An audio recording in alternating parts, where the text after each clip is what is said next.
हरे राम राम राम हरे हरे।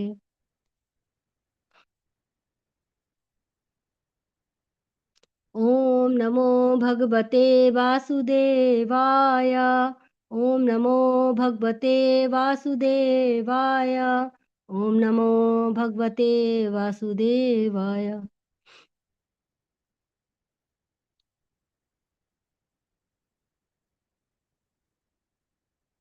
मदे बंधो मत संगीन मद गुरो मन महाधन धना मन निशतारका मद भाग्य मत आनंद नमोस्तुते। नारायणं नमस्कृत्यं नरं चैव नरोत्तमं देवीं सरस्वतीं व्यासं ततो जयमुदीरयेत्। नष्टप्रायेषु भद्रेषु नित्यं भागवत सेवया भगवती उत्तमश्लोके भक्तिर्भवति नैष्ठिकी। मूकं करोति वाचालं पङ्गुं लङ्घयते गिरिं यत्कृपातमहं वन्दे परमानन्दमाधवम्। कृष्णाय वासुदेवाय देवकी नंदनाय च नंदगोपकुमाराय गोविंदाय नमो नमः। नमः पंकजनाभाय नमः पंकजमालिने नमः पंकजनेत्राय नमस्ते पंकजांघ्रे जांघ्रे।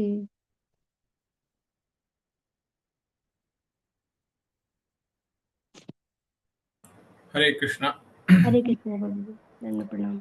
सभी भक्तों का आज के श्रीमद् भागवतम के सत्र में बहुत बहुत स्वागत है। कल माता जी कौन सी श्लोक तक पढ़ा था हमने?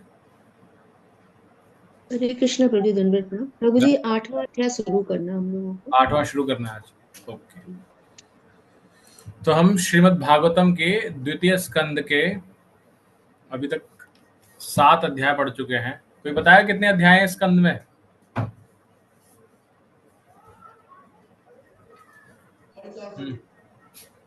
कौन बताना चाहता है? 10 है प्रभु जी, 10। हरे कृष्ण। करेक्ट, धन्यवाद प्रभु जी। तो हम ऑलमोस्ट अंतिम श्लोकों पे अध्यायों पे आ चुके हैं। 8, 9 और 10 3 अध्याय हैं। तो ये हमने अभी इससे पहले 7वां अध्याय पूर्ण किया, जिसमें भगवान के किस बारे में आज चर्चा हुई थी। कौन बताना चाहेगा? हैंड रेज करके बताइएगा। मैं सबके हैंड्स डाउन कर रहा हूँ 1 सेकंड पहले, फिर उसके बाद हैंड रेज कीजिएगा। हाँ, अभी हैंड रेज करके जो बताना चाहे कि हमने पिछले अध्याय में क्या पढ़ा था, किस विषय में चर्चा हुई है।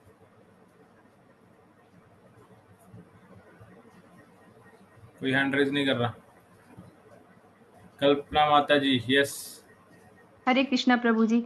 हाँ जी 7वें अध्याय में हमने भगवान के विशेष जितने भी उनके अवतार थे उनके बारे में पढ़ा कि वो किस किस वजह से भगवान ने वो अवतार लिए थे। करेक्ट, उन्हीं के विषय में जी हमने पढ़ा। तो भगवान के विभिन्न अवतारों का और उनके अवतरण का कारण जी। राइट। तो ये क्यों विषय आया था? मैंने पिछली बार भी चर्चा की थी। ये विषय क्यों आया था?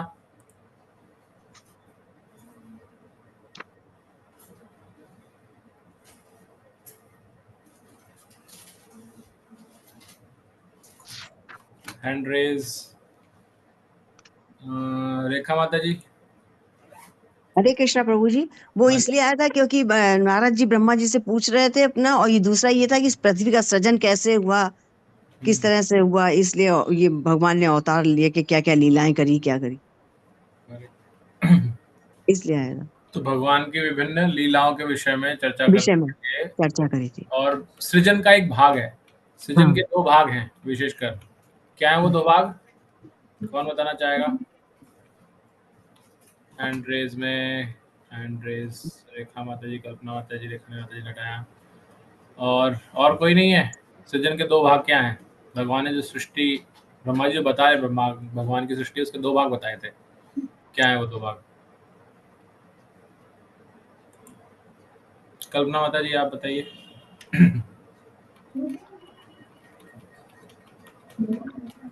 माता जी आवाज नहीं आ रही। आप म्यूट पे हैं अभी भी, अगर आप बोल रहे हैं तो। रेखा माता जी, आप बताइए। हरे कृष्णा प्रभु जी, ये तो हमको नहीं ध्यान आ रहा है अभी। ये ध्यान नहीं आ रहा। नहीं दो दो दो तरीके का बताया था ना सृजन कैसे होता है, दो सृष्टि। एक बताया भौतिक था, और आध्यात्मिक पर। तो उसमें एक बताया था कि किस तरह से जो भौतिक जगत है ये कैसे प्रकट हुआ, कैसे उसकी अलग अलग विषय वस्तुएं प्रकट हुई, कैसे इंद्रियां प्रकट हुई, कैसे इंद्रिय के विषय प्रकट हुए, कैसे विभिन्न ब्रह्मांड प्रकट हुए, ब्रह्मांडों में अलग अलग लोक प्रकट हुए।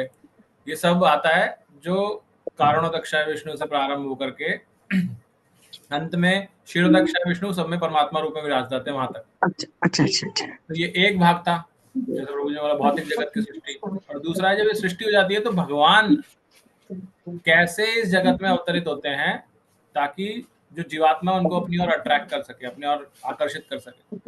तो ऐसे ही दो दो विषयों के बारे में, तो ये है सृजन का ही भाग दोनों, इसलिए ब्रह्मा जी ने दोनों विषय को कवर किया। ये हमने यहाँ देखा था। तो हमने अब जो 8वां अध्याय है उसका शीर्षक है परीक्षित महाराज द्वारा प्रश्न। परीक्षित महाराज द्वारा प्रश्न क्यों पूछा जा रहा है? क्या लगता है आपको क्यों प्रश्न पूछा जा रहा है? अभी आवश्यकता है प्रश्न पूछने की? और हरे कृष्णा प्रभु जी, क्योंकि उनके पास मृत्यु के लिए सिर्फ 7 डेज थे, तो इसलिए उनको जिज्ञासा थी कि हम किस तरह से हमारा उन्होंने जो अभी तक जिज्ञासाएं की हैं, कौन कौन सी जिज्ञासाएं की है परीक्षित महाराज ने? हैंड रेज करके बताइए क्या क्या जिज्ञासाएं की है अब तक परीक्षित महाराज ने। आप मत बोलिएगा माता जी, जो भी बताना चाहता है हैंड रेज कीजिए और बताइए कि परीक्षित महाराज ने अब तक क्या क्या जिज्ञासाएं की है जो आपको याद है। ऑर्डर की भी बात नहीं है, लेकिन आपने श्रवण किया और आपको पता है कि हाँ ये जिज्ञासा की थी परीक्षित महाराज ने। हेमलता माता जी, यस। हरे कृष्णा, सभी को दंडवत प्रणाम। हरे कृष्णा। प्रभु जी, वो कि 7 डेज में सृष्टि का, या मतलब मैं बता नहीं पा रही हूँ, का कल्याण कैसे हो। ठीक है, कल्याण कैसा हो। और कोई देखते हैं। धन्यवाद माता जी। भावना माता जी। हरे कृष्णा। यस माता जी। शास्त्रों का सार क्या है? शास्त्रों का सार क्या है? Okay, very nice try. और कोई? हरे कृष्णा प्रभु जी। हाँ माता जी, इस पे अभी चर्चा करते हैं बाद में। हाँ, और कौन बताना चाहे? कल्पना माता जी, आप बताइए। जी, उन्होंने ये प्रश्न किया था कि मरणासन व्यक्ति के लिए क्या करना चाहिए, जिसको और सभी मतलब सभी जीवों को क्या करना चाहिए, क्योंकि मृत्यु तो सभी के लिए आनी है, तो उनको क्या करना चाहिए? सभी के लिए कल्याणकारी क्या है? कल्याण। यस। और मरणासन, उनमें भी विशेष तौर पे जो मरणासन है जिसकी मृत्यु आने वाली है उसके लिए। यस, जयप्रकाश 2 प्रश्न पूछे। हाँ जी, जयप्रकाश मुझे आप कुछ ऐड करना चाहते हैं? आप? नहीं, यही बताने जा रहे थे। अच्छा, तो ये तो ये कब प्रश्न किए थे, ये किसी को याद है? हम जो इतनी चर्चा करते आए हैं, दो स्कंद पढ़ चुके हैं और 9वें अध्याय 8वें अध्याय में पहुंच गए हैं, तो कब हुए थे ये जिज्ञासाएं? ये पिछले ही वाले में जिज्ञासा हुआ था, पिछले अध्याय, फर्स्ट अध्याय में ही हुआ। पिछले स्कंद के अंतिम अध्याय 19वें अध्याय में ये चर्चा हुई थी, है ना? वेरी नाइस, धन्यवाद। और इसके अलावा और कुछ चर्चा जिज्ञासा की है परीक्षित महाराज ने अभी तक? सृष्टि का जन्म का कारण, ये भी एक चर्चा था। नहीं, ये सब भी किया था कि इसको धारण कौन करता है, इसका अवतरण करके, इसका कंट्रोलर कौन है इस सृष्टि का, ये सब भी करे थे। 5 प्रश्न। करेक्ट। तो ये भी करते हैं कि सृष्टि का सृजन कैसे होता है, और सृजन कैसे होता है, इसको धारण कौन करता है, इसकी स्थिति क्या है, तो ऐसे इसका कंट्रोलर कौन है। करेक्ट। ऐसे उन्होंने प्रश्न किए और उन प्रश्नों का उत्तर देने के लिए फिर सुखदेव गोस्वामी ने ब्रह्मा और नारद जी की स्टोरी बताई, जो हम पिछले 5वें, 6ठे और 7वें अध्याय में हमने जिसका उत्तर सुना। तो उन्होंने पहले जिज्ञासा की मरणासन व्यक्ति का, उसका उत्तर मिल गया तो कहानी खत्म हो गई, तो कोई उठ के जा सकता है। लेकिन फिर उन्होंने आगे की जिज्ञासा करी, उन्होंने कहा अभी खत्म नहीं हुआ, मुझे आगे समझना है सृष्टि कैसे बनती है। तो सृष्टि उन्होंने ये 4थे अध्याय में पूछा, तो 5वें, 6ठे, 7वें अध्याय के अंदर सृष्टि के बारे में बताया। अब उसका उत्तर भी मिल गया, तो परीक्षित महाराज सुखदेव गोस्वामी वापस कर सकते हैं, चलो हो गया आपके जवाब, मैं चलता हूँ। तो उन्होंने फिर से उन्हें रोका और फिर आगे बोला कि मेरी और भी जिज्ञासाएं हैं। अब आपने सृष्टि तो बता दी, सृष्टि में बता दिया जीव प्रकट हो गए, लेकिन मुझे अब जीव और भगवान में अंतर समझना है। इसके बारे में और मेरी जिज्ञासाएं हैं कुछ, जिनको मैं आपसे और क्लैरिफाई करना चाहता हूँ कि क्या है ये सब। तो अगले अध्याय में बहुत सारे प्रश्न हैं या जिज्ञासाएं हैं परीक्षित महाराज के जो सुखदेव गोस्वामी से करते हैं, इसलिए उस अध्याय का शीर्षक ही है कि परीक्षित महाराज की जिज्ञासाएं। राइट, तो हम उस अध्याय को पढ़ना प्रारंभ करेंगे। हरे कृष्ण प्रभु जी। यस माता जी, हरे कृष्णा। हरे कृष्ण प्रभु जी, इसमें जो था ना कि ब्रह्मा जी नारद जी को ये आदेश भी दे रहे हैं कि जो कुछ मैंने सूक्ष्म रूप से बताया है उसको अब तुम विस्तार करके लोगों में बांटो, इसका जो ज्ञान है वो विस्तार रूप में बांटो। तो ये परीक्षित महाराज जो हैं, तो जैसे हम लोग भौतिक जगत में है कि कोई चीज का टेस्ट थोड़ा सा लेते हैं तो उसको फिर हमें पूरा खाने की इच्छा हो जाती है। उसी तरह से अब परीक्षित महाराज ने ये छोटे रूप में तो सुना, तो अब उनके अंदर ये जिज्ञासा भी ज्यादा हो रही है कि और उनके बारे में, भगवान के विषय में सुने, कि जो लीलाओं के बारे में भगवान ब्रह्मा जी ने सूक्ष्म रूप से वर्णन किया है उसको और डिटेल में अब वो सुनना चाह रहे हैं। हरे कृष्ण प्रभु जी। धन्यवाद माता जी, करेक्ट, ये बहुत इंपॉर्टेंट है। और जैसे हमने पिछले अध्याय के अंतिम श्लोकों में पढ़ा था कि जो वक्ता है उसको किस भाव से कथा करनी चाहिए, बताना चाहिए भगवान के बारे में, तो उसके अंदर इतना गहराई से और इतने उत्साह के साथ उसे बताना चाहिए कि जो सामने सुनने वाला, श्रवण करने वाला, उसके अंदर भक्ति जागृत हो जाए। तो भक्ति बीज उसके अंदर चला जाए और जागृत हो जाए, तो ये उत्साह होना चाहिए उसके अंदर। तो अब हम 8वां अध्याय प्रारंभ करेंगे। जो भक्त पढ़ना चाहते हैं हमेशा की तरह अपने हैंड रेज करेंगे। ठीक है, हम यहाँ पे चैप्टर चेंज कर लेते हैं। राजा परीक्षित द्वारा पूछे गए प्रश्न। तो स्टार्ट करते हैं। फतेह प्रभु जी, आपसे मैं स्क्रीन शेयर कर रहा हूँ। हरे कृष्णा प्रभु जी। यस, हरे कृष्ण। अध्याय 8, राजा परीक्षित द्वारा पूछे गए प्रश्न। राजो उवाच ब्राह्मणा चोदितो ब्रह्मण गुणाख्याने गुणस्य च यस्मे यस्मे यथा प्राह नारदो देव दर्शन। राजा परीक्षित ने श्री सुखदेव गोस्वामी से पूछा कि श्री नारद मुनि, जिनके श्रोता ब्रह्मा द्वारा उपदेशित श्रोता जितने ही भाग्यशाली हैं, उन्होंने किस प्रकार भौतिक गुणों से रहित श्री भगवान के दिव्य गुणों का वर्णन किया और वे किन किन के समक्ष बोले। तात्पर्य: देवर्षि नारद को सीधे ब्रह्मा ने उपदेश दिया था, ब्रह्मा को भी परमेश्वर ने स्वयं उपदेश दिया था। अतः श्री नारद मुनि द्वारा विविध शिष्यों को दिए गए उपदेश स्वयं परमेश्वर द्वारा प्रदत्त उपदेशों के तुल्य हैं। वैदिक ज्ञान को समझने की यही विधि है। यह दिव्य ज्ञान गुरु शिष्य परंपरा द्वारा श्री भगवान से प्राप्त होकर अवरोही पद्धति के द्वारा सारे विश्व में फैलता है, किंतु मानसिक चिंतकों से वैदिक ज्ञान प्राप्त करने की संभावना नहीं है। अतः श्री नारद मुनि जहां कहीं भी जाते हैं वे ईश्वर का प्रतिनिधित्व करते हैं और उनका प्राकट्य परमेश्वर के ही समान उत्तम होता है। इसी प्रकार जो गुरु शिष्य परंपरा दिव्य उपदेश का कड़ाई से अनुसरण करती है वही प्रामाणिक होती है। और इन प्रामाणिक गुरुओं की परीक्षा यह है कि प्रारंभ में श्री भगवान ने अपने भक्तों को जो उपदेश दिया था और अब गुरु शिष्य परंपरा में जो उपदेश दिया जाता है उसमें कोई अंतर नहीं होना चाहिए। श्री नारद मुनि ने श्री भगवान के दिव्य ज्ञान को जिस प्रकार वितरित किया उसका वर्णन बाद के स्कंदों में किया जाएगा।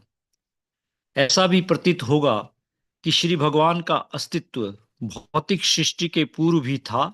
फलतः उनके दिव्य नाम, गुण इत्यादि किसी भौतिक गुण को सूचित करने वाले नहीं हैं। अतः जब भी श्री भगवान को अगुण कहा जाता है तो इसका अभिप्राय यह नहीं होता कि वे गुण रहित हैं, वरन यह होता है कि उनमें सतो, रजो या तमो गुण जैसे भौतिक गुण नहीं पाए जाते जो बद्ध जीवों में पाए जाते हैं। समस्त भौतिक अवधारणाओं से परे होने के कारण ही उन्हें अगुण कहा जाता है। हरे कृष्णा प्रभु जी। हरे कृष्णा प्रभु जी, धन्यवाद। नेक्स्ट श्लोक पढ़ने के लिए संजय प्रभु जी। हरे कृष्णा प्रभु जी। जय श्री कृष्ण। एतद्वेदितुमिच्छामि तत्त्वं तत्त्वविदां वर, हरेरद्भुतवीर्यस्य कथालोक सुमंगला। राजा ने कहा, मैं जानने का इच्छुक हूँ। अद्भुत शक्तियों से संपन्न श्री भगवान से संबंधित कथाएं निश्चय ही समस्त लोगों के जीवों के लिए शुभ हैं। तात्पर्य, श्रीमद् भागवतम परमेश्वर के लीलाओं के वर्णनों से भरा पड़ा है और प्रत्येक लोक में निवास करने वाले जीवों के लिए मंगलकारी है। जो इससे संप्रदाय विशेष से संबंधित मान बैठता है वह निश्चित रूप से ब्रह्म में रहता है। श्रीमद् भागवतम श्री भगवान के समस्त भक्तों के लिए अत्यंत प्रिय शास्त्र है, लेकिन यह अभक्तों के लिए भी कल्याणप्रद है, क्योंकि इसके अनुसार भौतिक शक्ति के बंवर जाल में फंसे हुए अभक्त लोग भी इसके चुंगल से छूट जाते हैं, यदि वे श्रद्धा तथा ध्यान पूर्वक गुरु शिष्य परंपरा के समुचित स्रोत से श्रीमद् भागवतम की कथा को सुनते हैं। हरे कृष्णा। हरे कृष्णा प्रभु जी। नेक्स्ट भी पढ़ते हैं हम। नेक्स्ट हेमलता माता जी।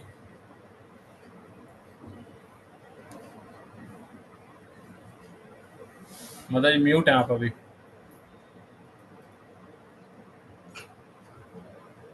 हेमलता माता जी, ओके आप नहीं है तो फिर हम नेक्स्ट विमला माता जी। हरे कृष्णा प्रभु जी। हाँ जी। हरे कृष्णा प्रभु जी, आपने मेरा नाम लिया था क्या? लिया था, लेकिन अब विमला माता जी पढ़ेंगे। माता ठीक है। तत्पश्य महाभाग यथा हम खिलात्मानि मणि कृष्णाय निवेश्य निःसंगे मनसत्य कलेवरम।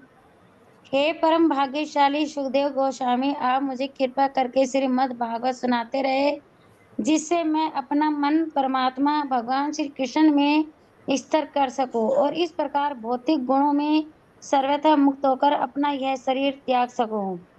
तात्पर्य, श्रीमद् भागवत में वर्णित कथा में पूर्ण रूप से तन्मय होने का अर्थ है परमात्मा श्री कृष्ण के साथ निरंतर साहचर्य, और ऐसे साहचर्य का अर्थ होता है भौतिक गुणों से मुक्त हो जाना। भगवान श्री कृष्ण सूर्य के समान है और भौतिक कल्मश अंधकार के तुल्य है। जिस प्रकार सूर्य की उपस्थिति में अंधकार हट जाता है, उसी प्रकार भगवान श्री कृष्ण का निरंतर साहचर्य भौतिक गुणों के कल्मश को दूर करने वाला है।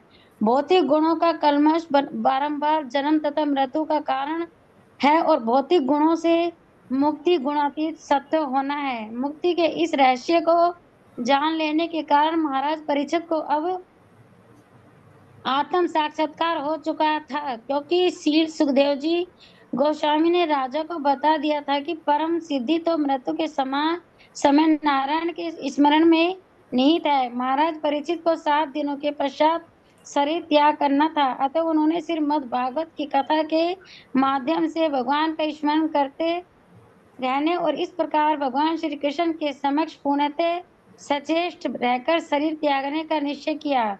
जो लोग व्रतिक रूप में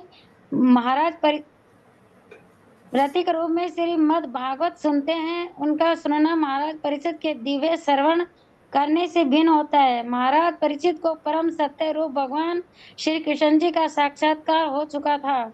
सकाराम भौतिकवादी मुक्त आत्मा नहीं होता। वह श्रीमद् भागवत को सुनकर कोई भौतिक लाभ उठाना चाहता है। निसंदेह ऐसे श्रोता व्रतिक वाचक से श्रीमद् भागवत सुनकर कुछ यथेष्ट भौतिक लाभ उठा सकते हैं, किंतु इसका यह अर्थ नहीं है कि एक सप्ताह तक श्रीमद् भागवत का कृत्रिम श्रवण करना महाराज परीक्षित द्वारा श्रवण करने के समान लाभदायक है। विचारवान व्यक्ति का कर्तव्य है कि वह आत्म साक्षात्कार प्राप्त व्यक्ति से श्रीमद् भागवत सुने और व्रतिक लोगों के द्वारा ठगा न जाए। मनुष्य को चाहिए कि वह जीवन के अंतिम समय तक इसी प्रकार श्रीमद् भागवत सुनता रहे, जिससे वास्तव में भगवान की दिव्य संगति प्राप्त हो सके और इस प्रकार मुक्त हो सके। यद्यपि महाराज परीक्षित ने अपना राज्य तथा परिवार जो भौतिकवाद की सर्वाकर्षक अंग है पहले ही त्याग दिए थे, किंतु तो भी वे अपने भौतिक शरीर के प्रति सचेत थे। वे भगवान की निरंतर संगति द्वारा ऐसे बंधन से भी मुक्त होना चाह रहे थे। हरे कृष्णा। हरे कृष्णा जी, हरे कृष्णा। तो हम इन 3 श्लोकों पे पहले चर्चा करते हैं और फिर उसके बाद आगे बढ़ेंगे। तो जैसा हमने भी चर्चा की थी कि सबसे पहले श्लोक के प्रारंभ में ही परीक्षित महाराज शुकदेव गोस्वामी से जिज्ञासा कर रहे हैं, जो कि एक्चुअल में भागवतम के आगे के स्कंदों का निर्माण कर रही है। हम सोचते हैं ना भागवतम में अलग अलग कथाएं आई हैं, कैसे आई है कथा, क्योंकि यहाँ पर परीक्षित महाराज ये प्रश्न कर रहे हैं। दूसरे स्कंद के 8वें अध्याय के पहले श्लोक में परीक्षित महाराज ये प्रश्न कर रहे हैं कि ब्रह्मा जी से जब कथा सुनी नारद जी ने, तो उसके बाद उन्होंने इस कथा को किस किस को बताया, भगवान के दिव्य गुणों को किस किस को बताया और उसका क्या फल हुआ। तो प्रभुपाद जी ये बताते हैं हमें कि नारद जी ने डायरेक्ट किससे सुनी कथा, हरि कथा ब्रह्मा जी से, उनका गुणगान सुना। और ब्रह्मा जी ने किनसे सुना, स्वयं साक्षात विष्णु से, भगवान कृष्ण से। तो जब वो सुना तो ये डायरेक्ट भगवान से आ रहा है। और जब ऐसी गुरु शिष्य परंपरा होती है जो प्रमाणिक है, तो वो ऐसा ही है कि मानिए साक्षात भगवान बोल रहे हैं। तो ये साक्षात हरि तो है ना, समस्त शास्त्र, सारे शास्त्र बोलते हैं कि जो गुरु हैं वो साक्षात हरि के समान है। क्यों? क्योंकि वो परंपरा से आ रहे हैं, राइट। तो ऐसा है। इस परंपरा को समझने के लिए आपके घर में एक्सटेंशन बोर्ड होगा ना, बिजली का, सबके घर में है एक्सटेंशन बोर्ड, राइट। तो एक्सटेंशन बोर्ड में जो करंट आता है, पावर आती है, वो भी जितना वॉट होता है उतनी होती है जितनी पीछे सप्लाई से आ रही है। क्यों है ऐसा? क्योंकि वो एक प्रमाणिक स्रोत से कनेक्टेड है तार के द्वारा। अगर वो वहां से निकाल देंगे तो उस एक्सटेंशन बोर्ड में कुछ पावर नहीं है ना, इस कार कोई काम नहीं कर सकते। दिखेगा तो एक्सटेंशन बोर्ड की बिजली आएगी इससे, लेकिन आप कुछ भी लगाते रहे चार्ज नहीं होगा कुछ भी। उसका महत्व कब है? जब वो कनेक्टेड है। तो ये परंपरा से होना आवश्यक है। तो अगर परंपरा से नहीं है, कोई अपने आप ही अपना गुरु बन गया और बोल रहा है कि मेरे को तो भगवान ने स्वप्न में दिया था, मेरे को तो दिव्य ज्ञान अपने आप ही प्रकट हो गया, तो ये सही नहीं है। तो इसलिए बार बार हम पढ़ते हैं प्रमाणिक गुरु शिष्य परंपरा। और दूसरा जो प्रमाणिक गुरु शिष्य परंपरा है, इसको बोला जाता है अवरोही पद्धति। अवरोही पद्धति यानी अवरोही मत्ती मतलब ऊपर से नीचे, भगवान कृष्ण से नीचे नीचे नीचे नीचे करते करते ज्ञान आ रहा है। जो मानसिक चिंतन करते हैं, जो साइंस है, साइंस क्या है? साइंस अवरोही नहीं है, आरोही पद्धति। आरोही का अर्थ क्या है? हम अपने स्तर पे कुछ करते हैं और उससे ऊपर बढ़ने की कोशिश करते हैं। ज्ञान जो भौतिक जगत का ज्ञान क्या है, वो नीचे से ऊपर बढ़ता है। पहले कुछ भी नहीं पता था हमें, फिर हमने कुछ खोज की, फिर हमें थोड़ा और ज्ञान बढ़ा, तो हम कहते हैं ना मानसिक स्तर बढ़ता जा रहा है, ज्ञान का स्तर बढ़ता जा रहा है। तो ये क्या है? नीचे से ऊपर बढ़ रहा है। तो इसमें मानसिक चिंतन होता है, एक्सपेरिमेंटेशन होता है। लेकिन वैदिक ज्ञान ऐसा नहीं है। वैदिक ज्ञान को आप मानसिक चिंतन के द्वारा कभी प्राप्त नहीं कर सकते। उसके लिए अवरोही पद्धति होनी चाहिए। झरना जैसे ऊपर से नीचे बहता है ना, झरना नीचे से ऊपर नहीं बहता, तो ऐसे ही वैदिक ज्ञान भी ऊपर से नीचे बहता है। तो ये हमें बताया गया। फिर हमें बताया गया कि भगवान का इस प्रथम श्लोक के अंदर एक नाम आया है, क्या है? गुण आख्यान, और साथ में आया अगुण, जो प्रभुपाद जी यहाँ बताते हैं। प्रभुपाद जी क्या बताते हैं? भगवान को जब निर्गुण बोला जाता है, अगुण बोला जाता है, तो इसका अर्थ क्या है? क्या भगवान में कोई गुण नहीं है? ये अर्थ है इसका। या कई बार बोला जाता है भगवान को निराकार। लोग बहुत ज्यादा इसके ऊपर तर्क करते हैं कि वेदों के अंदर तो भगवान को निराकार बताया गया है, लेकिन प्रभुपाद जी बता रहे हैं कि ये निर्गुण, अगुण, निराकार, इनका अर्थ ये नहीं है जो हम साधारण तौर पे समझते हैं। क्यों? क्योंकि हम जो साधारण जीव हैं, ये क्या है? भौतिक गुणों से प्रकट हुए हैं। हमारे अंदर सत्व गुण, रजोगुण, तमोगुण, इनका मिश्रण है। हम जो भी हैं, हम प्रकृति के अधीन हैं। लेकिन भगवान क्या है? गुणातीत है। इन प्रकृति, क्योंकि गुणों को कौन चला रहा है? प्रकृति चला रही है, और भगवान प्रकृति को चला रहे हैं। प्रकृति से भगवान नहीं चल रहे, प्रकृति अधीन है। तो इस वजह से होने से वो जो गुण है भगवान उसके गुण के बाहर हैं, क्योंकि प्रकृति को वो कंट्रोल कर रहे हैं। तो जब वो बाहर है तो इसलिए उनको दिव्य गुण बताया गया उनके अंदर। तो उनके गुण हमारे तरह इन 3 गुणों वाले नहीं है, इसलिए उनको या तो अगुण या दूसरा क्या बोला था मैंने अभी नाम, निर्गुण बोला जाता है। इसी तरह से जब भगवान को बोला जाता है कि वो निराकार हैं, तो उसका अर्थ क्या है कि हमारा जो आकार है या हमारा जो शरीर है ये क्या है, वापस से उसी भौतिक सृष्टि से बना है। लेकिन भगवान क्या है, जन्म कर्म च मे दिव्यम, भगवान का दिव्य शरीर है।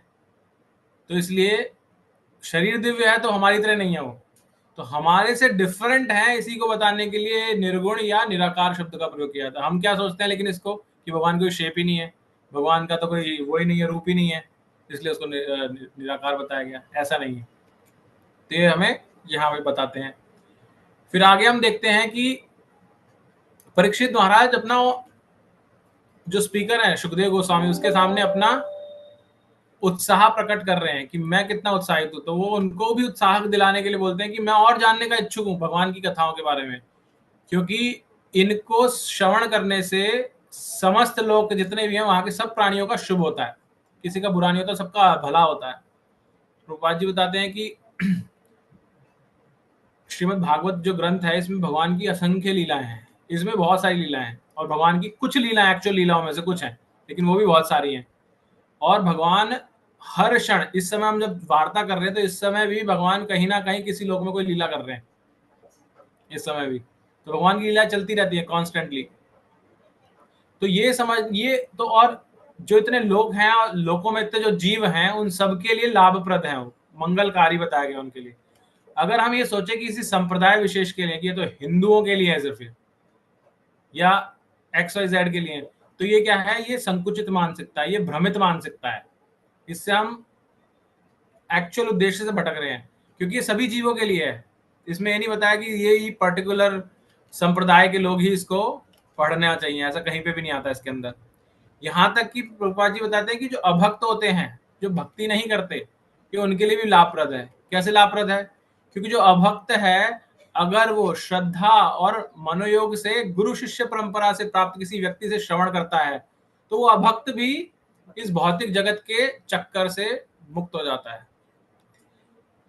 ऐसा बताने के बाद फिर परीक्षित महाराज ये अपना एक्सप्रेस करते हैं अपने आप को कि मेरे पास तो समय कम है, तो मैं भगवान की लीलाओं का श्रवण करते करते अपने मन को भगवान में स्थिर करके शरीर त्यागना चाहता हूं। ये सुनते सुनते, हरि कथा सुनते सुनते, तो तन्मय जो शब्द यहाँ आया है, तन्मय होने का क्या अर्थ है? तन्मय होने का अर्थ है, प्रभुपाद जी बताते हैं, भगवान का साहचर्य, यानी भगवान का सानिध्य प्राप्त करना। भगवान का साहचर्य क्या होता है कि भगवान, हमने पढ़ा, भगवान का नाम, रूप, गुण, लीला, ये सब अभिन्न है। अर्थात भगवान का साहचर्य करने का, भगवान का सानिध्य प्राप्त करने का अर्थ क्या है?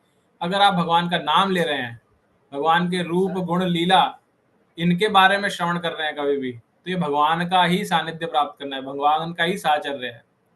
और ऐसा करना क्या है कि आप पूर्ण रूप से तन्मय हो रहे हैं भगवान के अंदर। और जब हम ऐसा करते हैं तो हम जिससे अभी कनेक्टेड हैं उससे डिस्कनेक्ट हो जाते हैं।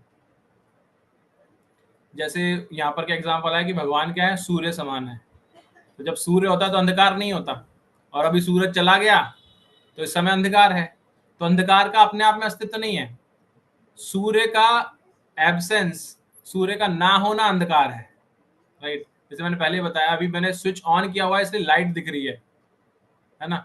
अगर स्विच ऑफ कर दूंगा तो लाइट चली जाएगी, तब अंधकार प्रकट होगा। तो यानी कि अंधकार क्या है? लाइट की एब्सेंस। तो ऐसे ही जब हमारे जीवन में कृष्ण नहीं होते, हम कृष्ण का सानिध्य प्राप्त नहीं करते, अर्थात कृष्ण की कथा, कृष्ण का नाम, रूप, गुण, लीलाओं का संग नहीं करते, तब हम भौतिक जगत के संग में रहते हैं, भौतिक कलमश में लगे रहते हैं, माया के संसर्ग में रहते हैं, और हम इन गुणों में बंधे रहते हैं, जो हमने सत्वगुण, तमोगुण, रजोगुण की बात की उसके अंदर। लेकिन जैसे ही हम भगवान का सानिध्य प्राप्त करते हैं इन माध्यमों के द्वारा, तो हम भौतिक कलमशों से बाहर निकल जाते हैं। और भौतिक कर्मों से बाहर निकलने का क्या है? जन्म मृत्यु के चक्कर से बाहर निकल जाते हैं। तो और ऐसा क्यों बोल रहे हैं परीक्षित महाराज? क्योंकि उन्होंने पीछे सुना है क्या सुना है कि परम सिद्धि तो मृत्यु के समय नारायण के स्मरण में निहित है, ऐसा उन्होंने सुना है। तो मेरा आप सबसे प्रश्न ये है कि ये कहाँ पर आता है, ये कोई श्लोक किसी को याद है कि अंत समय में नारायण की स्मृति होना? क्या है, कुछ लाइन वाइन याद हो आपको? कोई हैंड रेज करके बताना चाहे, या कोई जल्दी से? अंतकाले अंतकाले वाले अंतकाले च मामेनु स्मरण च। तो ये तो भगवत गीता में है, लेकिन यहाँ पे सुखदेव गोस्वामी तो भगवत गीता नहीं सुना रहे। सुखदेव गोस्वामी ने क्या बताया इसके लिए?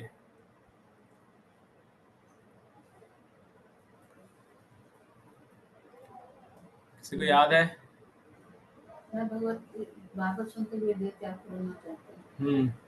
कौन सा श्लोक आता है? कुछ लाइन भी आपको याद हो तो पता चलेगा, वो भी लाइन भी।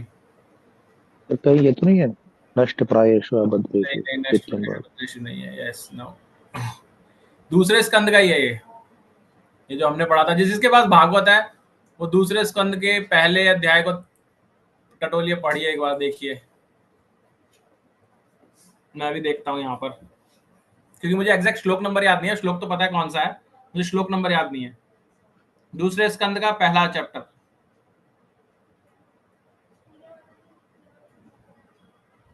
मिल गया मुझे श्लोक।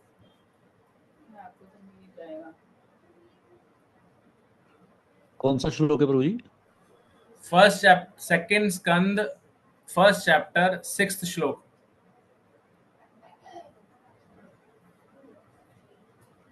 मिला?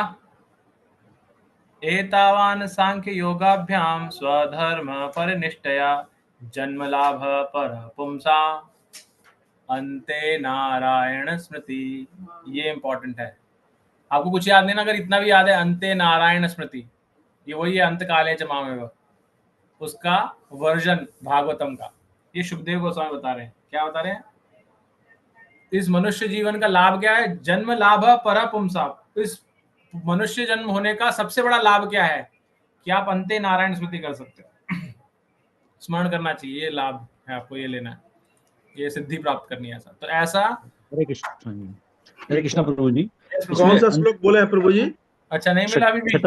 6th श्लोक है, 6th second chapter, second canto का, यानी कि दूसरे स्कंद का जो हम पढ़ रहे हैं अभी, इसका फर्स्ट चैप्टर खोलिए। फर्स्ट चैप्टर का 6ठा श्लोक। प्रभु जी इसमें इन्होंने बताया है अपने यहाँ तो एतावान संयोगो दे रहा है। हाँ, ये इसकी लास्ट लाइन देखिए ना जी, किताब में ही देख रहे हैं।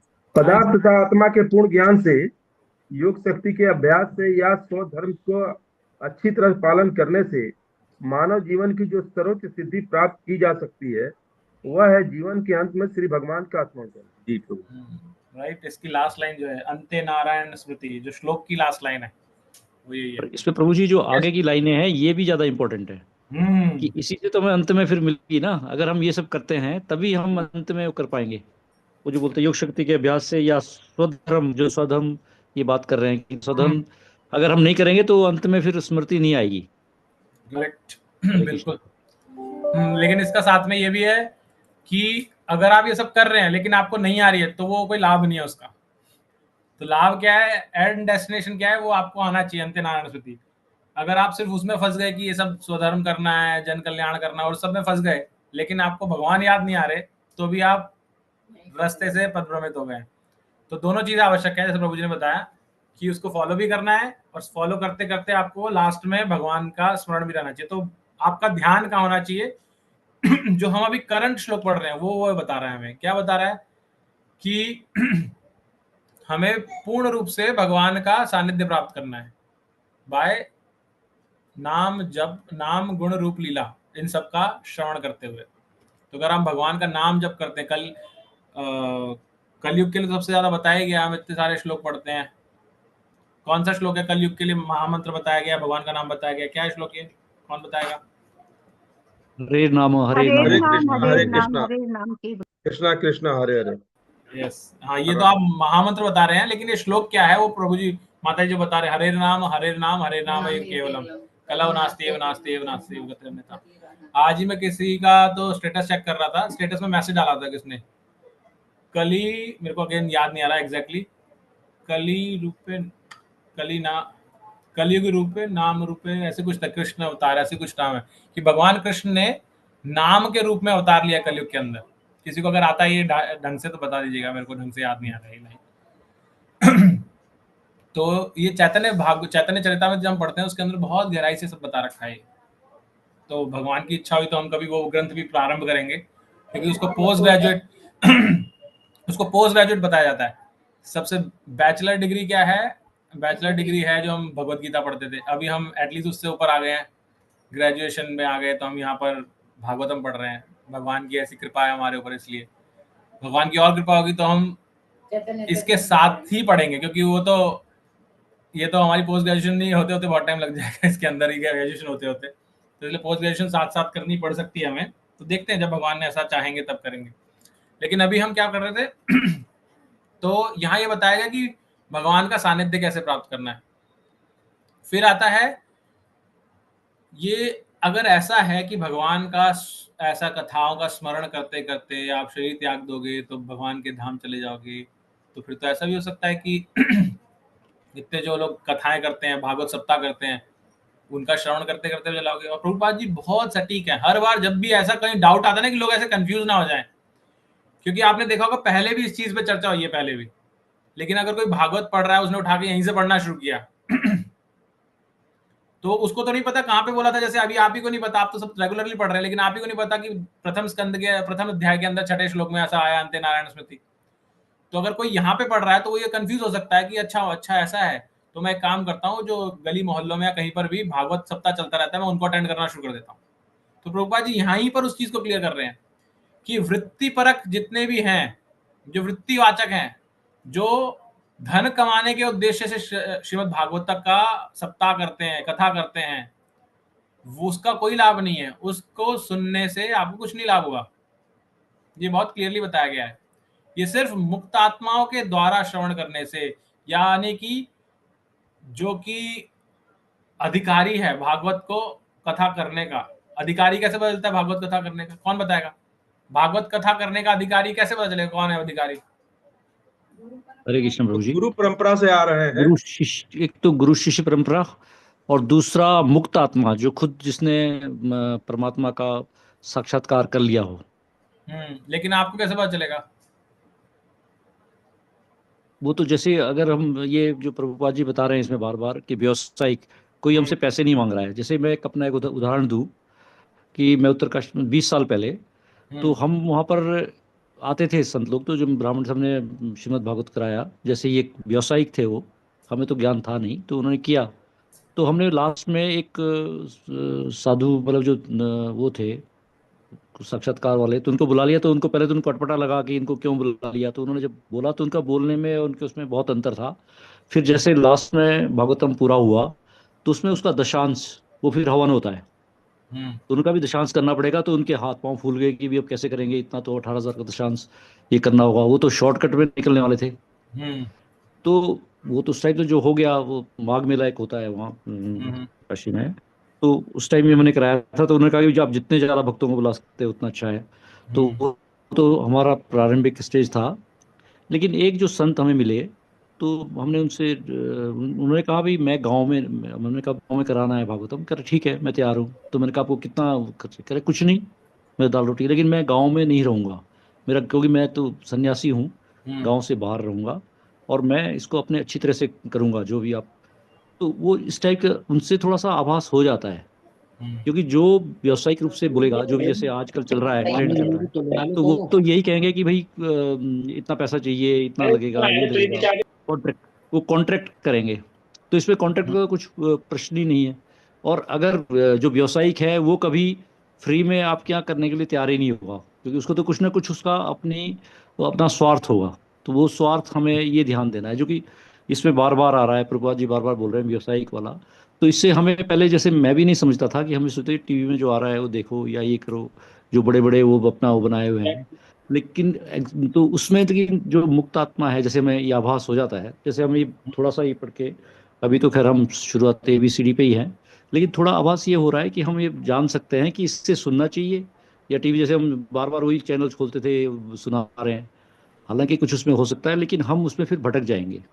तो इससे हमें एक तो जो गुरु शिष्य परंपरा 4 जो प्रमाणिक वो बताए हैं, एक वो, और दूसरा मुक्तात्मा जो हम ऐसे आभास कर सकते हैं। हालांकि उसमें भी अगर कोई स्वार्थ आपको लगता है कि ये स्वार्थ से अपना कर रहा है, तो हमें उसको फिर वहीं छोड़ देना चाहिए। हरे कृष्णा प्रभु जी। धन्यवाद प्रभु जी। यस तो आपने बहुत अच्छे से बताया इस चीज को। शास्त्रीय बताते हैं, साधु संग सर्वशास्त्र कहे, लवण मात्र साधु संग सर्वसिद्धि है। कि साधु का संग एक क्षण का भी बहुत प्रभावकारी है। तो साधु को पहचानना आना चाहिए, साधु कैसे ढूंढें, क्या करें।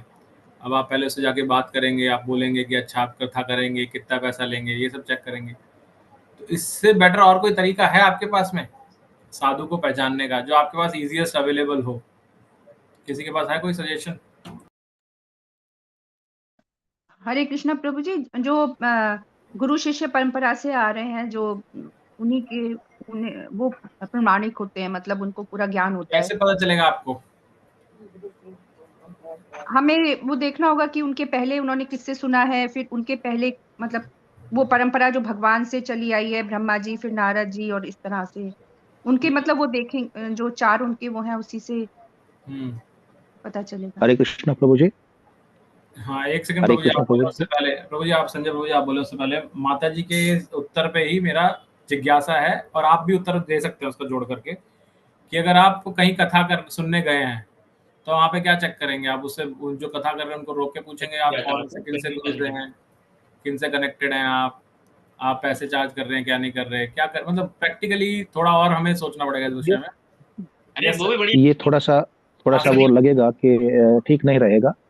एक्चुअली जो प्रामाणिक होगा वो सबसे पहले गुरु पूजा करेगा।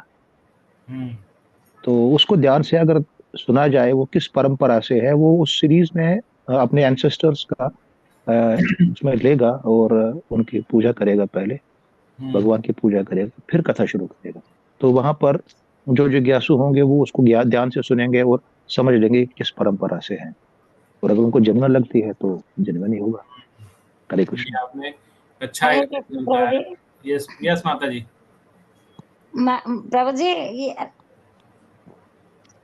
जी, ये प्रदीप मिश्रा जी कथा करते हैं, ये सेवी जी की, ये इनको गुरु भी बनाते हैं, सब गुरु बना रहे हैं, दिखाते हैं मोबाइल टीवी पे भी और इस पे भी। तो प्रभु जी, ये क्या प्रमाणिक गुरु है जो इनको गुरु बनाते हैं? ये गुरु की पूजा करते हैं पहले? मुझे नहीं पता माता जी, मैंने सुना ही नहीं, नाम ही पहली बार सुना आपसे। नहीं, प्रदीप मिश्रा जी की कथा आती है तो इनको लोग गुरु भी बनाते हैं, बहुत सारे गुरु बना रहे हैं इनको। हाँ, तो गुरु तो माता जी प्रभुपाद जी बताते ना, ठगने वाले बहुत लोग हैं। तो मैं हाँ, तो ये मैं जानता नहीं, तो मुझे पता नहीं उनके बारे में, लेकिन प्रभुपाद जी बता रहे हैं कि जगत के अंदर, क्योंकि कलयुग है, कलयुग में बहुत सारे ऐसे लोग हैं, तो ये बोलना कि गुरु बहुत सारे लोग बना रहे थे, ऐसे तो बहुत सारे लोग बना रहे हैं ना। हाँ, तो हम यहाँ पे चर्चा कर रहे हैं कि हमें कैसे पहचानना है। तो प्रभु जी, हम कैसे पहचानेंगे इनको? और ये जया किशोरी है जो ये कथा करती है, ये रिवाड़ी में आई थी, तो इन्होंने 8 लाख रुपए लिए थे। तो प्रभु जी, मैं फिर इनको हम कैसे पहचानेंगे? हम इनको गुरु कैसे बना लेंगे? हाँ, तो ये आपको कहा किसने इनको गुरु बनाने के लिए? तो ये प्रमाणिक गुरु नहीं है। नहीं, मैंने तो नहीं बनाया। हाँ। मैंने तो बना ही नहीं रखा। हाँ। मैंने तो लड्डू गोपाल ही बना रखे गुरु। हाँ। मैंने तो नहीं बना रखे, पर फिर हम कैसे पहचानेंगे इनको? वही तो चर्चा कर रहे हैं माता जी अभी। और उसके लिए प्रभु जी ने तो बताया है अच्छा तरीका, कि आप जो कहीं श्रवण करने बैठे हैं, ऐसे पहली चीज तो हमें ऐसे ही नहीं चले जाना चाहिए कहीं भी श्रवण करने के लिए। कथा हो रही है, चलो जी कथा हो रही है, कथा हो रही है, कौन कर रहा है कथा, ये आवश्यक है जानना। कौन से जानकारी एकत्रित करें, क्योंकि आजकल तो नेट पे सब अवेलेबल है ना, आप इन्फॉर्मेशन गैदर करें। और दूसरा, जब आप श्रवण करने गए वहां पर, मान लीजिए आप नहीं कर पाए इन्फॉर्मेशन, लेकिन आप वहां पहुंच गए, तो जब वो व्यक्ति वो अपने गुरु का गुणगान कर रहा है, अपनी परंपरा का गुणगान कर रहा है, कि अपना गुणगान कर रहा है, उससे समझ में आ जाएगा। हरे कृष्णा प्रभु जी, आजकल ना अपना करते हैं ना हमारा करते हैं, वो सिर्फ परिवारों की खिचड़ी सुनाते हैं, सास बहू की कहानियां सुनाते हैं, और वही एडवाइस देते हैं कि ये करो ये मत करो। टीवी में रोज यही आता है। बिल्कुल सही कह रहे हो। यही कहते हैं प्रदीप मिश्रा, तो यही सुनाते हैं। मैं तो खैर जाती नहीं हूँ कथा में, मैं तो जाती नहीं कथा, लेकिन सुनाती यही, पहले सुनती थी, लेकिन भागवत के सुनने के 1.5 साल से मैं छोड़ दी सब कथा सुननी। खाली अपने भागवत पर ध्यान देती हूँ। करेक्ट। लेकिन ये कहते हैं ना, ये रिवाड़ी में आए, इन्होंने 8 लाख लिए, इन्होंने 9 लाख लिए कथा करने का। तब मैं पूछ रही हूँ, ये कैसे पता चले इनको ये नहीं, प्रमाणिक गुरु आप है? खुद ही बोल रहे हैं ना माता जी, जो पैसे ले रहा है वो तो गलत है। हाँ, अगर प्रभुपाद तो सिंपल यही बोल रहे हैं, वृत्ति का मतलब क्या है? धन। जो लक्ष्मी के लिए कथा कर रहा है वही गड़बड़ है। लक्ष्मी तो स्वतः आती है, क्योंकि जहां नारायण होंगे वहां लक्ष्मी तो होंगी। वो तो स्वतः आती हैं, आपको बोलने की जरूरत नहीं है। आप पहले लक्ष्मी को आमंत्रित कर रहे हैं, फिक्स कर रहे हैं, और उसके बाद नारायण की कथा कर रहे हैं, तो नारायण की नहीं है ना वो। उसका लाभ नहीं है। कथा तो नारायण की है, लेकिन उसका लाभ नहीं हो, आपके हृदय को परिवर्तन नहीं करेगी, आपके अंदर नहीं प्रवेश करेगी। क्योंकि अगर हम जो नेक्स्ट श्लोक पढ़ने वाले हैं ना, उसमें आएगा उसका असर कि कैसे भगवान की कथा हमारे अंदर पहुंच करके हमारे अंदर परिवर्तन करती है। लेकिन वो कब? जब प्रमाणिक स्त्रोत्र से आ रही हो। आप देखिए, सिंपल सा एग्जांपल लेते हैं। जैसे मैंने अभी बताया ना आपको, कनेक्शन प्लग पॉइंट का बताया, तार का बनाया था ना, एक्सटेंशन कॉर्ड का कनेक्शन। हाँ जी, हाँ जी। अब आपने भी सुना होगा कि काफी ऐसे आते हैं जो चाइनीज आते हैं, नकली क्वालिटी के, घटिया क्वालिटी के। हाँ, हाँ वो जी, भी हाँ। आप उसे पावर में लगाएंगे और उसके बाद आपने दूसरे कमरे में उसका एक्सटेंशन लेके गए हैं, तो वो स्टार्टिंग में चलेगा, लेकिन वो क्या होगा? फूक जाएगा थोड़े टाइम में, क्योंकि वो ओरिजिनल नहीं है ना। तो ऐसे ही जब ये वृत्ति परक हो जाते हैं तो उनका असर नहीं होता कुछ। कथा आप सुनते रहिए। आप कितने लोग होंगे ऐसे जो सदियों से संस्कार, आस्था, उनका तो रूटीन ही है, 2-2 घंटे बैठे रहते हैं टीवी के सामने, यही सुन रहे, जो आ रहा है उसको सुनते जा रहे हैं। लेकिन परिवर्तन क्या हो रहा है अंदर? आज भी वो कुछ संस्कार सुनते हुए चाय की चुस्कियां ले रहे हैं आज भी। तो बदला तो कुछ है ही नहीं। तो बदलने के लिए प्रमाणिक स्त्रोत्र का होना आवश्यक है। और जहां तक, हाँ प्रभु जी, हरे कृष्णा प्रभु, जहां तक मुझे लग रहा है जो इन लोगों को पहचानने का, यहाँ पर जब भी बात हो रही है, ये हो रही है कि गुरु के परंपराओं के अनुसार यह कॉपी की जा रही है, जो आप तक ट्रांसफर की जा रही है। और वहां क्या करते हैं वो लोग, दर्शक किसमें खुश होगा, हमारा जो श्रोता है वो किस बातों से मोहित होगा, सम्मोहित होगा, वो हमारे पास आएगा। तो वह कहानियों के द्वारा, कहीं भी प्रमाणिक शास्त्र का नाम नहीं लेते हैं, वो कहानियों के द्वारा उनको सम्मोहित करने का कोशिश करते हैं। और यहाँ जब भी बात होती है, बार बार एक बात हो रही है, ये हमारे शास्त्र के पुराना क्रम में यहाँ ये उल्लेखित है। इसको आप यहाँ से आप खुद पढ़ सकते हैं, जान सकते हैं, अपनी जिज्ञासा जाहिर कर सकते हैं। ये मेन डिफरेंट मैंने देखा है, जो अपने खुद अभी माता जी जो बात कर रही थी प्रदीप मिश्रा, तो ये सब तो टोटली अभी इन्हीं पर विवाद भी हुआ था, जाके क्षमा भी मांगे थे वहां पे, इन पर बड़ा भयंकर विवाद हुआ था, वहां जाकर के राधा यहाँ क्षमा भी मांगे थे बिहारी जी के मंदिर में, बाकी बिहारी जी के मंदिर में। जी जी, अब वो हम पूरा डिटेल नहीं कहना चाहते हैं, लेकिन ये तो स्पष्ट आ जाता है भाई। करेक्ट। और देखिए, सबसे साधारण की चीज क्या है, आपको कंफ्यूज होने, कहीं का भी कंफ्यूजन होता है, तो प्रभुपाद जी ने क्या कहा है? हम किसी को नहीं जानते, मान लीजिए प्रभुपाद जी की भी इतनी परंपराएं, उसमें भी किसी को नहीं जानते, हमें पता नहीं है।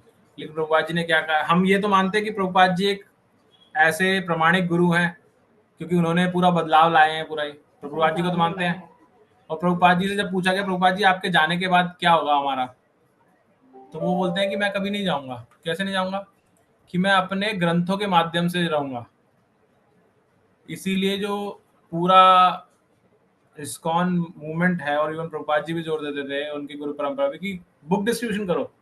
क्योंकि कथा करने में आप आज आए कक्षा में, कल नहीं आए, 15 मिनट सुनिए आपने और फिर चले गए, तो आप पे क्या असर होगा? लेकिन अगर आपने ग्रंथ लिया आपके पास में, ये भागवत ग्रंथ लेकर आए अपने पास में, उसको आप जब मर्जी पलटेंगे उसके 2-4 पेज, तो आपको साक्षात प्रभुपाद जी कथा कर रहे हैं वो दिखेगा, क्योंकि उनके तात्पर्य इतने गहरे हैं।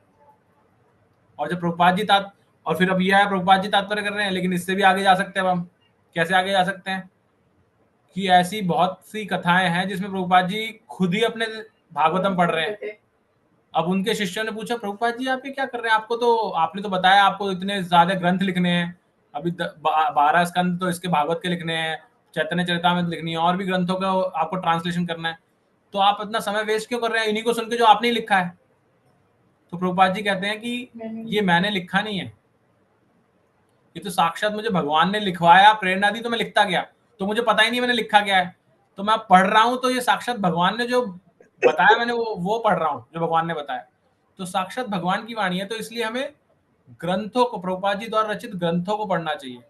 इसलिए मैं पुनः आप सभी से आग्रह करता हूँ, जिन्होंने अभी तक भी भागवत अपने घर में उनकी शरण ग्रहण नहीं की है, आप प्लीज लाइए, भागवत लाइए, जो कि हम पढ़ रहे हैं, भगवत गीता लाइए।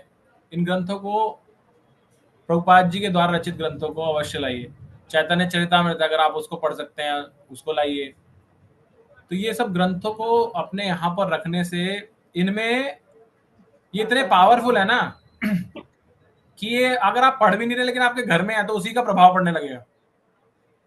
तो इसलिए इन ग्रंथों को आप सभी को अवश्य अपने पास रखना चाहिए, तभी हमें प्रमाणिक स्रोत जो हम बार बार पढ़ रहे हैं उसका मतलब समझ में आएगा। हरे कृष्ण प्रभु जी, मुझे कुछ Yes, माता पूछना है, मैं पूछूं? हाँ जी, बोलिए। हरे कृष्ण प्रभु जी, ये जो लाल गोविंद दास जी जो प्रभु जी हैं, हाँ जी, वो भी अपने श्रील प्रभुपाद के ही शिष्य माने जाते हैं, और वो काफी उनसे रिलेटेड बहुत कुछ करते हैं, लेकिन कहते हैं, मतलब जब भी कथा मैंने एक बार सुनी है, तो वो लेकिन वो भी पैसा तो बहुत लेते हैं। ऐसा नहीं है कि अपने ये एस्कॉन का हम देखें तो कोई ऐसा भक्त है या गुरु शिष्य से चला हुआ आ रहा है तो वो नहीं लेता है। ये आप जब बोल रहे थे ना माता जी, मतलब आप बोल रहे क्या थे, जब हम चर्चा कर रहे थे तो मेरे दिमाग में भी लाल गोविंद प्रभु आए थे इस विषय के ऊपर। लेकिन अगेन मैं इस पर टिप्पणी इसलिए नहीं कर सकता क्योंकि मुझे नहीं पता एक्चुअल में। वो कथा तो बहुत बड़े स्तर पे करते हैं, उनका क्या बोलते हैं, कमर्शलाइजेशन भी काफी दिखता है ऐसा उनकी कथाओं के द्वारा। लेकिन क्या वो लक्ष्मी, जैसे हम बाकियों की बात कर रहे हैं, कैसे पैकेज रख के मुझे इतना चाहिए तभी मैं कथा करूंगा, ऐसे करते हैं कथा, या उनका कथा करने का? तो क्योंकि मैं जानता नहीं गहराई में, इसलिए कमेंट नहीं करना चाहता। क्योंकि हमने पहले भी कहा है, भक्ति मार्ग में ये सबसे ज्यादा भयावह चीज है, वैष्णव अपराध, कि हम जितनी भक्ति करते हैं धीरे धीरे चले जाते हैं। तो इसलिए आपका प्रश्न बिल्कुल सही है, इसको जानने की कोशिश करनी चाहिए हमें, कहाँ क्या स्तोत्र है, क्या कैसे है। बाकी देखिए प्रभु जी, मैंने उनके साथ में जब कोविड था, वैसे तो इतना टाइम नहीं मिलता, वो जो 84 कोस की यात्रा थी वो मैंने करी थी माता जी, मैं भी था और उस टाइम, पहले भी की थी। वो ना बहुत अच्छे से समझाते हैं और हर प्रमाणित स्रोतों से वो समझाते हैं चीजों। तो पहली चीज तो परंपरा में क्या वो है? यस, है परंपरा में। क्यों है परंपरा में? क्योंकि वो श्रील प्रभुपाद जी के बहुत वरिष्ठ शिष्य हिज होलीनेस राधा गोविंद महाराज, जो अभी भी हैं, वृंदावन में हैं, उनके शिष्य हैं। तो वो परंपरा में तो हैं, लेकिन जो आपने कमर्शलाइजेशन का एंगल बोला, मैं उस पर कमेंट नहीं कर सकता कि उसका स्त्रोत्र क्या है, क्या वो सही है नहीं है। हरे कृष्णा प्रभु। यस प्रभु जी। थैंक यू प्रभु। अभी जो लास्ट स्कंद खत्म हुआ है हमारा 7वां, इसका जरा 52वां श्लोक का जो तात्पर्य है, जितना देर अभी हम चर्चा कर रहे हैं, हाँ जी, एकदम बिल्कुल स्पष्ट यही है। श्रीमद् भागवतम भक्तिमय सेवा द्वारा सेवा तथा पूर्ण पुरुषोत्तम, मैं तात्पर्य पढ़ रहा हूँ प्रभुपाद जी वाला। हाँ जी। श्रीमद् भागवतम भक्तिमय सेवा तथा पूर्ण पुरुषोत्तम भगवान के साथ मनुष्य के संबंध की वैज्ञानिक प्रस्तुति का दर्शन है। कलयुग के पूर्व श्री भगवान तथा उनकी शक्तियों को जानने के लिए इस प्रकार के ज्ञान ग्रंथ की आवश्यकता नहीं थी, लेकिन कलयुग का आरंभ होते ही मानव समाज धीरे धीरे पापाचार के 4 सिद्धांत यथा पर स्त्री से अवैध संबंध, मादक द्रव्य सेवन, धुत कीड़ा, अनावश्यक पशु हिंसा से प्रभावित होने लगा। इन आधारभूत पाप कर्मों के फल स्वरूप मनुष्य ईश्वर के साथ अपने शाश्वत संबंध को धीरे धीरे भूलने लगा। इस तरह मनुष्य जीवन के परम उद्देश्य के प्रति एक प्रकार से अंधा हो गया। जीवन का परम उद्देश्य अप्रतिबद्ध पशुवत जीवन अर्थात आहार, निद्रा, भय, मैथुन, इन 4 पाश्विक कृत्यों में कृत्रिम ढंग से लगे रहना नहीं है। इस प्रकार अविद्या के अंधकार में ग्रस्त अंधे मानव समाज के लिए श्रीमद् भागवतम वस्तुओं का उचित परिप्रेक्ष्य में देखने हेतु दीपक का कार्य करता है अतः ये भगवत विज्ञान का वर्णन करना इस परिवर्तनशील सृष्टि के आदिकाल से आवश्यक था। हरे कृष्णा प्रभु। थैंक यू प्रभु जी। यस, बिल्कुल क्लियर कर दिया है यहीं पर प्रभुपाद जी ने। हरे कृष्णा प्रभु। यस प्रभु जी, हरे कृष्णा।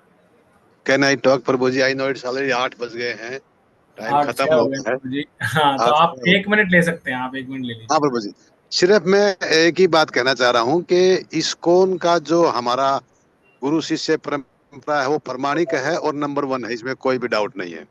तो अभी बहुत से लोग इससे एक्सेस नहीं है। हम पूरे भारत में देखेंगे, मैं पूना का एग्जाम्पल दे रहा हूँ, लगभग 7-8 हजार जो डिवोटीज हैं out of 80 lakh people, 80 lakh का पॉपुलेशन है पूना का लगभग, उसमें से 7-8 हजार ही डिवोटी हैं प्रभु जी। सुनने का सवाल, डिस्कशन करना, रोज चर्चा होना, वो इसी के ऊपर आधारित है कि आपकी एक्सेस कितनी है। दूसरा बात, हम ये सोचते हैं कभी कभी कि अमेरिका के अंदर में भगवान के नाम के ऊपर में नाम ही नहीं होते लोगों के। प्रभुपाद से पहले की बात कर रहा हूँ।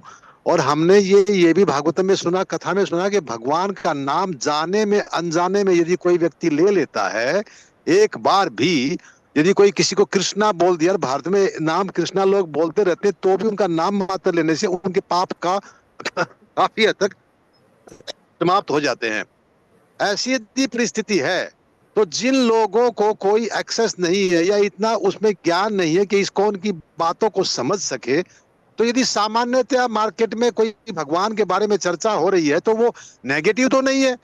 यदि कोई भी एक्सेस किसी का उसके साथ में नहीं है तो उसमें कृष्णा के बारे में कुछ तो बोला जा रहा है, तो कुछ बोला जाए तो अज्ञात स्वीकृति तो हो ही रही है ना प्रभु जी। अभी नहीं, इस जन्म में वो जन्म मृत्यु के चक्कर से ना छूटे, लेकिन आने वाले जन्मों में कभी ना कभी कुछ ना कुछ तो जमा हो रहा, तो किसी अच्छे घर में जन्म होगा जहाँ पे भक्ति का माहौल रहेगा। और आने वाले समय में जाना तो सबको ही है, सब लोग ही जाने के रास्ते पे हैं। कोई आज चला जाएगा, कोई कल चला जाएगा, भगवान तो सबको ही वापस खींचने के चक्कर में है।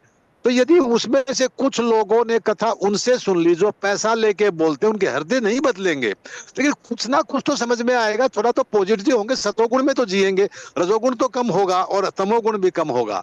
तो जहां तक ये विषय काफी दिन से मेरे मन में भी घूम रहा था कि भाई हमारे घर में भी चर्चा होती है, सिर्फ इस्कॉन वाले ही जाएंगे क्या भगवान कृष्ण के पास में, बाकी सब लोग क्या ये इधर ही सुनते रहेंगे क्या? ऐसे मतलब मैं बातें बहुत सुनता हूँ। तो मैं बताने की यही कोशिश करता हूँ कि भाई something is better than nothing, कि कुछ भी ना हो रहा है। हमारी बातें सुनना इतना समझना आसान नहीं है प्रभु जी। जो हम फिलोसफी बात करते हैं लोगों के साथ में और जो बताने की कोशिश करते हैं, सामान्यतया उसको सिंपल तरीके से समझाना कभी कभी हमें ही बड़ा मुश्किल लगता है कि क्या बताएं। इतने सालों से आप लोगों के साथ में संग में है तो कभी कभी बड़ा कठिनाई से पढ़ता रहो। अपनी किताबों को अपने आप पढ़ के उनको समझना वो तो ऑलमोस्ट इम्पॉसिबल है। कितने घरों में Bhagavad Gita as it is है, लेकिन उसको खुद व्यक्ति समझेगा, खुद पढ़ेगा, वो थोड़ा सा मुश्किल गिर रहा है एक्चुअली। तो जहां तक ये जो चर्चा का विषय है कि जिनकी एक्सेस इस्कॉन से है, जो ABCD समझ चुके हैं इस्कॉन की, वो इस रास्ते पे चले तो बेहतर है। और जो लोग इसको एक्सेस नहीं कर पाए, जो हमारे परंपरा में नहीं आ पाए, कुछ भी कारण रहने दो, और यदि वो कहीं सुनते हैं कुछ भगवान के बारे में, तो मैं ऐसा, मुझे नहीं मालूम कि मैं राइट सोच रहा हूँ, लेकिन मैं सोच रहा हूँ something is better than nothing. कुछ भी नहीं है तो कम से कम सतोगुण थोड़ा बहुत तो बढ़ रहा है प्रभु जी, ऐसा मेरा मानना है इस विषय के ऊपर में। धन्यवाद, धन्यवाद। मैं जैसे अपना जो पढ़ा है पहले प्रभुपाद जी के तात्पर्य में, उससे से एक विचार रखना चाहता हूँ यहाँ पर। एक व्यक्ति है जो भूखा मरा जा रहा है, गरीब होते हैं ना बहुत, उनके पास कुछ भी एक्सेस नहीं है, बिल्कुल भूख के मारे गरीब है बहुत ज्यादा। आपने गरीबी देख करके उसको लाके दूध दिया पीने के लिए कि बिल्कुल इसको ऐसा कुछ भी नहीं है, दूध दे देता हूँ इसको। जी प्रभु। दूध पीने से उसमें शक्ति आएगी, ये तो स्वाभाविक है, राइट? करेक्ट। लेकिन अगर उस दूध के अंदर जहर मिला हुआ, वो दूध जहर मिला प्रभु जी, हाँ मैं वो समझ रहा हूँ, वो सांप को टच किया हुआ दूध की बात नहीं कर रहा, एक सामान्य मैं उस दूध की बात कर रहा हूँ। सॉरी, देखिए अगेन वही चीज है, ये हम अपना बुद्धि का प्रयोग कर रहे हैं यहाँ पर, लेकिन शास्त्र क्या कह रहे हैं, शास्त्र को देखना पड़ेगा यहाँ पर। हमारी सामान्य बुद्धि तो सामान्य स्तर पे ही चलेगी, उससे आगे तो जाएगी नहीं। और वही आपकी बुद्धि चल रही है, वो मेरी भी चलेगी, ऐसे चलेगी कि something is better than nothing. लेकिन शास्त्र क्या बताते हैं कि अगर कोई भूखा मर रहा है, उसको कुछ ना देना या जहर वाला दूध देना, तो ये सोच के जहर वाला दूध देना कि यार दूध तो दूध है, कुछ तो असर करेगा। मैं जहर वाले की बात नहीं कर रहा, वो मैं बात समझा आपको, मतलब उनसे ना सुनना आप बिल्कुल ठीक बात। जैसे मैं आर्मी में, एयरफोर्स में रहा हूँ प्रभु जी 11 साल तक, तो मैं आपको एक एग्जांपल दे रहा हूँ कि मेरे पास में बुलेट नहीं है और मैं वहां पे बॉर्डर पे खड़ा हूँ, तो मेरे पास में चाकू है, मतलब मैं वो बुलेट से आदमी को मार नहीं सकता, बट मैं चाकू से घायल तो कर सकता हूँ।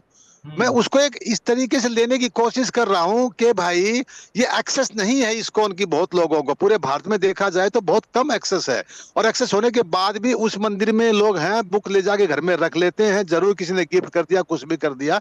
मैं आपकी उस बात से भी सहमत हूँ कि आपकी भगवत गीता कई साल तक आपके आजू बाजू में घूमती रही, अब दूसरे देशों में गए वहां भी चली गई, फिर आपने ये किया, सब कुछ किया, बहुत सुंदर कार्य कर रहे हैं।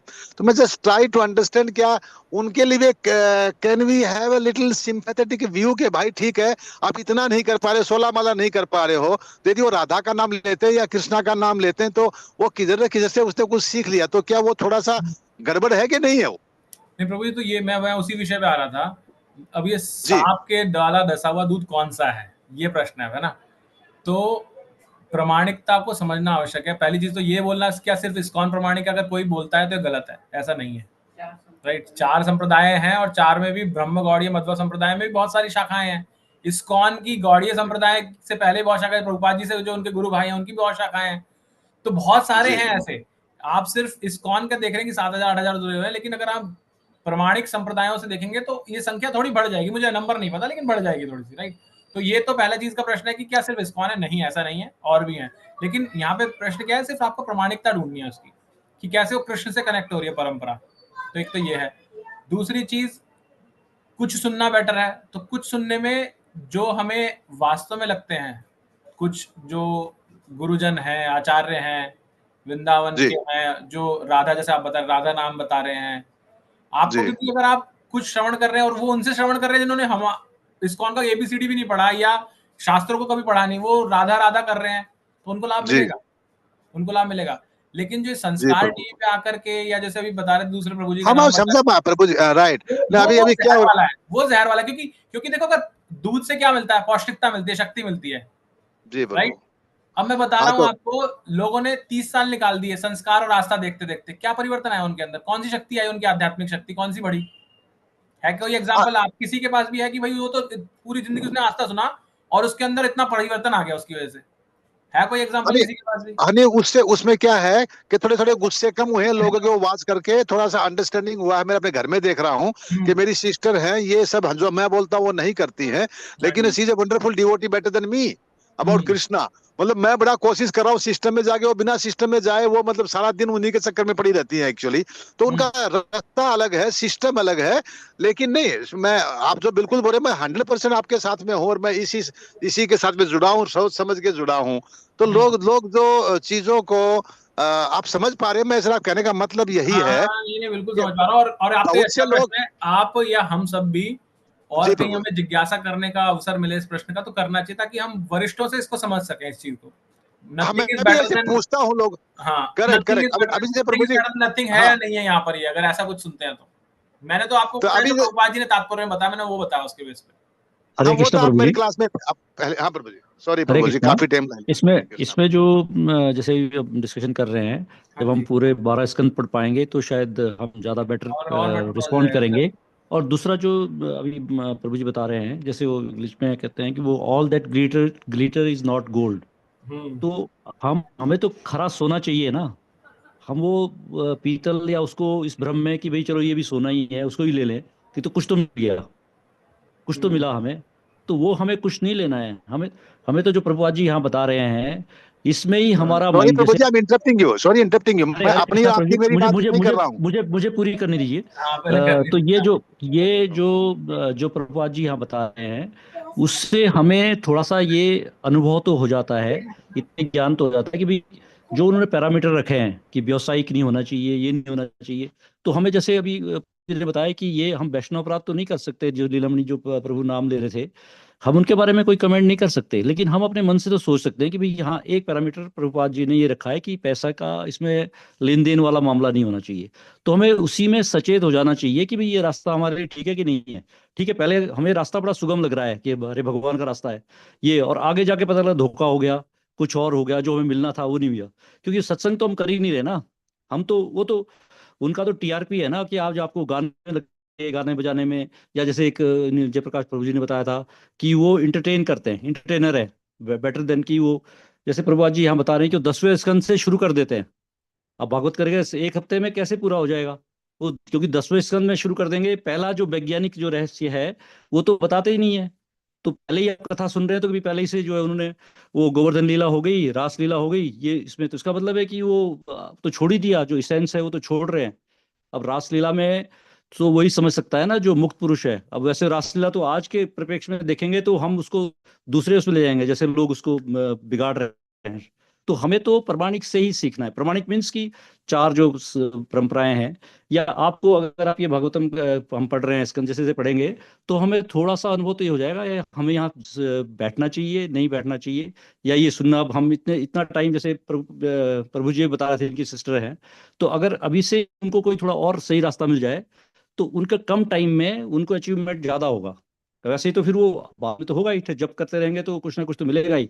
लेकिन अगर ये सत्संग हमारा अच्छा हो जाए तो वो बिनु सत्संग विवेक ना होई, तो हमें शायद विवेक तभी जागृत हो पाएगा। हरे कृष्णा प्रभु जी। अब आप बताइए प्रभु जी।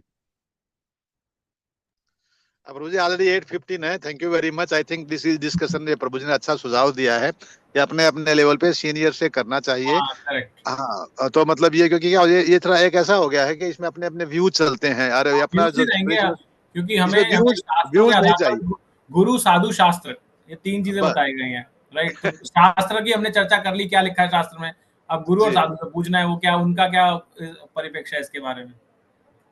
अभी देखा जाए प्रभु जी तो गणपति का प्रसाद नहीं लेना चाहिए, मतलब उस तरीके से जाते हैं। और अभी दत्त जयंती हो गया अभी, तो लोग अपने डिवोटी लोग उसमें प्रसाद नहीं लेते हैं। लेकिन अभी इस्कॉन वाले पूछ रहे भाई ये जो चल रहा है, तुम सोसाइटी में रहते हो, तुम सिर्फ कृष्णा के चक्कर में रहोगे, तुम्हारे बच्चे के लिए कृष्णा के चक्कर में नहीं है, तो किसी ना किसी को स्वीकार करेंगे ना। वो भाई डेमी गॉड को थोड़ा बहुत तो स्वीकार करे। हमारी बात सुनते ही नहीं हमारे बच्चे, तो वो कहीं ना कहीं कोई तो अथॉरिटी माने। तो ऐसा मतलब ये डिस्कशन का विषय चल रहा है कि हमें थोड़ा सा सात्विक रहना चाहिए, थोड़ा सा उसमें रहना चाहिए कि नहीं रहना चाहिए, एक सोशल रिस्पॉन्सिबिलिटी काफी कुछ। इसमें जो हमारे शिक्षा गुरु बताते हैं ना कि जो कुछ भी हम पढ़ रहे हैं कर रहे हैं वो हमारे लिए है, स्वयं के लिए, हमारे भी लिए, परिवार के लिए भी नहीं, स्वयं के लिए। आप आ रहे हैं इस कथा में, आपका परिवार नहीं आ रहा, राइट। तो आपको परिवर्तन करना है अपने अंदर। आपको यहाँ से पढ़ करके अपने परिवार को नहीं बोलना ऐसा करो ऐसा करो ऐसा करो। आप करोगे, आपके परिवार वाले आप में पॉजिटिव चेंज देखेंगे तो अपने आप ही हो जाएंगे। नहीं होता है प्रभु जी। 5-5-18 में फिर आगे आने वाला है ये भी कि ना तो आपको ना तो आपको बाप बनने का अधिकार है, ना आपको पति बनने का अधिकार है, ना आपको माँ बनने का अधिकार है। यदि आप आपके डिपेंडेंट को यदि जन्म मृत्यु के चक्कर से नहीं छुड़ा सकते तो आप उसका अधिकारी नहीं। फिर आगे पढ़ने ही वाले 5वें श्लोक में हम लोग। और वो छुड़ाने का तरीका ये नहीं है कि उनको डंडे के जोर पे वो करवाना है। अपने आचरण के द्वारा आपको ऐसा करना है कि सामने वाला प्रेरित हो उसको करने। हरे कृष्ण प्रभु। हम एक लाइन बोल के खत्म करेंगे। आप बोल के खत्म करेंगे, आप बताइए प्रभु जी। हाँ, एक लाइन बोल खत्म करेंगे। जब अपने शास्त्र में ही बार बार कहा जा रहा है करोड़ों जन्म के बाद उसकी जिज्ञासा जगती है, और वो तब परंपरा में एक तरीके से सही गुरु के संगत में आता है। बिल्कुल यहाँ आपने स्पष्ट कर दिया कि यहाँ हम स्वयं के लिए कर रहे हैं कि अंतिम पल में भगवान का नाम याद आ जाए। महत्वपूर्ण ये है। जानकारियां तो बहुत लोगों के पास आज सोशल दौर में, लेकिन उन जानकारियों से उनकी जिज्ञासा कितनी है। हरे कृष्ण प्रभु। धन्यवाद प्रभु जी। सभी को बहुत बहुत धन्यवाद, आभार और क्षमा चाहता हूँ 20 मिनट ऊपर होने के लिए। तो आइए हम आज की कक्षा को विराम देते हैं। हरे कृष्ण महामंत्र वैष्णव प्रणाम मंत्र बोल करके। हरे कृष्णा कृष्णा कृष्णा हरे हरे, हरे राम राम राम हरे हरे। वांछा कल्पतरुभ्यश्च कृपा सिन्धुभ्येव च पतितानां पावनेभ्यो वैष्णवेभ्यो नमः। अनंत कोटि वैष्णव वृंद की जय। श्री प्रभुपाद की जय। श्री राधा माधव की जय। हरे कृष्णा। सभी को दंडवत प्रणाम। हरे कृष्णा प्रभु।